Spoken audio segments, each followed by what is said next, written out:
Taste the Daily. அண்மை செய்தி. குமரி மாவட்டம் கருங்கல் அருகே விசாரணைக்காக இளைஞரை பிடிக்கச் சென்ற போலீசார் வீட்டில் அத்துமீறி நுழைந்ததோடு இளைஞரின் பாட்டியான சூசை மரியாள் என்ற மூதாட்டியை கீழே தள்ளி மிதித்து கொன்றதாக குற்றச்சாட்டு எழுந்திருக்கிறது. இது தொடர்பான கூடுதல் விவரங்களை தலைமை செய்தியாளர் ஜெயக்குமார் வழங்க கேட்கலாம். வணக்கம் ஜெயக்குமார், கூடுதல் விவரங்களை வழங்கலாம்.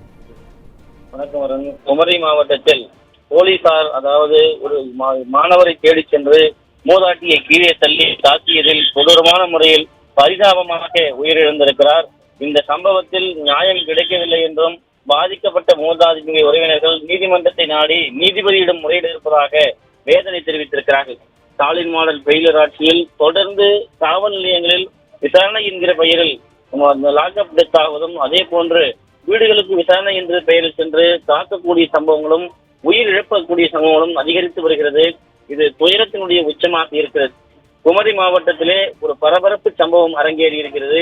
கருங்கல் அருகே சாதிக் ஜெட்லி என்கிற 20 வயது மாதவனை கைது செய்ய சென்ற போலீசார் அவருடைய வீட்டில் இருந்த மூதாட்டி சூசை மரியாள் 75 என்பவரை கீழே தள்ளி கடுமையாக தாக்கி இருக்கிறார்கள். காவல்துறையினுடைய தாக்குதலில் தாக்கு பிடிக்க முடியாமல் பரிதாபமாக அந்த மூதாட்டி உயிரிழந்திருக்கிறார். சாகித் திருமணமான பெண், சிவரம்யாவுடன் பழகி வந்ததாகவும், தொடர்ந்து சைபர் கிரைம் குற்றப்புலனாய்வில் புகார்கள் காவல்துறையிற்கு வந்ததாகவும், வீடியோ உள்ளிட்ட பல்வேறு வழக்குகள் அவர் மீது பதிவு செய்து சாதிக்கை கைது செய்ய 4 போலீசார் அனுமதி இல்லாமல் வீட்டிற்குள் நுழைந்திருக்கிறார். தாயார் சந்திரகலா மற்றும் சூசை மரியாள் தடுக்க முயன்ற போது அவர்களை கீழே தள்ளி இருக்கிறார்கள். குறிப்பாக அவருடைய பாட்டி அந்த சம்பவ இடத்திலேயே நிலைகுலைந்து அவருடைய தாக்குதலை தாக்குப்பிடிக்க முடியாமல் பரிதாபமாக உயிரிழந்திருக்கிறார். சாகித் தொடர்ந்து அவர் எங்கிருந்தார் என்பதை கண்டுபிடித்து அவரை தப்பி சென்றதாக இந்த வயதான மூதாட்டியை கொடூரமாக மிருகத்தனமாக காவல்துறையினர் தாக்குதல் செய்திருக்கிறார்கள். அவர்கள் தாக்கியதில் அவருடைய மரண சான்று என்ன செய்திருக்கிறார்கள் என்றால், தப்பிக்க சென்று பள்ளத்தில் மறைந்த நிலையில் மருத்துவமனை பரிசோதனை கொண்டு செல்ல போட்ட போது சூசை மரியாள் இறந்ததாக ஒரு போலியான மரண சான்றிதழை காவல்துறையினர் மருத்துவமனையிலே உருவாக்கி இருக்கிறார்கள். இந்த சான்றிதழை உருவாக்க சொன்னது யார், இதற்கு உடந்தையாக இருந்த மருத்துவர்கள் யார் என்பதை முழுமையாக விசாரிக்க வேண்டும் என்பதுதான் இன்றைக்கு விசாரணை என்ற பெயரில் அத்துமீறி உள்ளே நுழைந்து 75 வயது மூதாட்டியை கொன்ற காவல்துறையினுடைய மிகப்பெரிய குற்றச்சாட்டாக அந்த குடும்பம் முன்வைக்கிறது. இந்த சம்பவத்திலே அதிகாரப்பூர்வமாக எந்த விதமான நடத்தை மீறல்களும் இல்லை.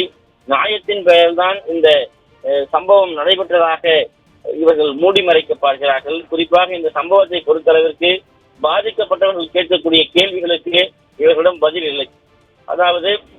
மாணவனை தேடி சென்ற போலீசாரால் மூதாட்டி கொல்லப்பட்டாரா, குறிப்பாக இது விசாரணையா அல்லது வன்முறையா என்கிற கேள்வி இருக்கிறது. அதே நேரத்தில் 25 வயது பெண்ணு உயிரிழப்புக்கு பொறுப்பேற்கக்கூடியவர்கள் யார்? காவல்துறை அதிகாரியை பார்த்து அந்த பாதிக்கப்பட்ட உயிரை பறிகொடுத்திருக்கக்கூடிய குடும்பம் கேள்வி கேட்கிறது. நியாயம் தேடி செல்லக்கூடிய போலீசார் கொடூரத்தை ஏன் ஏற்படுத்த வேண்டும்? ஒரு மூதாட்டி என்று வயது முதிர்ந்தவர் என்று கூட பார்க்காமல் அவரை கீழே தள்ளி மிருகத்தனமான தாக்குதல் நடத்த வேண்டிய அவசியம் ஏன் ஏற்பட்டது?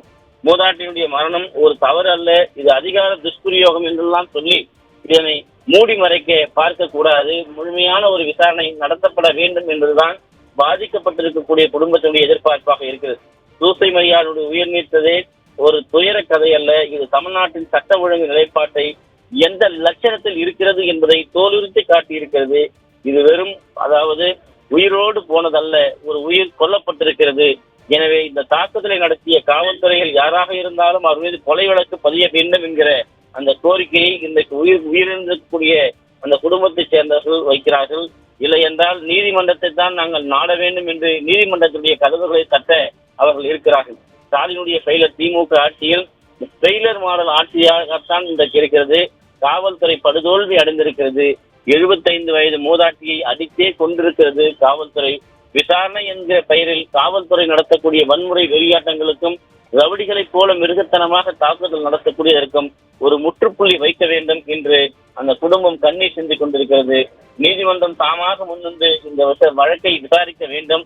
இதுபோன்று நடந்து கொண்ட காவல்துறை மீதும் இதுபோன்று நடந்து கொள்கிற காவல்துறைகள் மீது நடவடிக்கை எடுக்காமல் இருக்கக்கூடிய அதிகாரிகள் மீதும், போலீஸ் சான்றிதழ் வழங்கக்கூடிய மருத்துவர்கள் மீதும், சம்பந்தப்பட்ட குறிப்பாக இந்த துறையை கை வைத்திருக்கக்கூடிய முதலமைச்சர் மீதுமே நடவடிக்கை எடுக்கப்பட வேண்டும் என்பதுதான் இன்றைக்கு 75 வயதை பறிகொடுத்து விட்டு நியாயம் கிடைக்காமல் வீதியில் இருக்கக்கூடிய அந்த மூதாட்டியினுடைய குடும்பத்தாருடைய கோரிக்கையாக இருப்பது குறிப்பிடத்தக்கது. விரிவான தகவல்களை வழங்கியமைக்கு நன்றி ஜெயக்குமார்.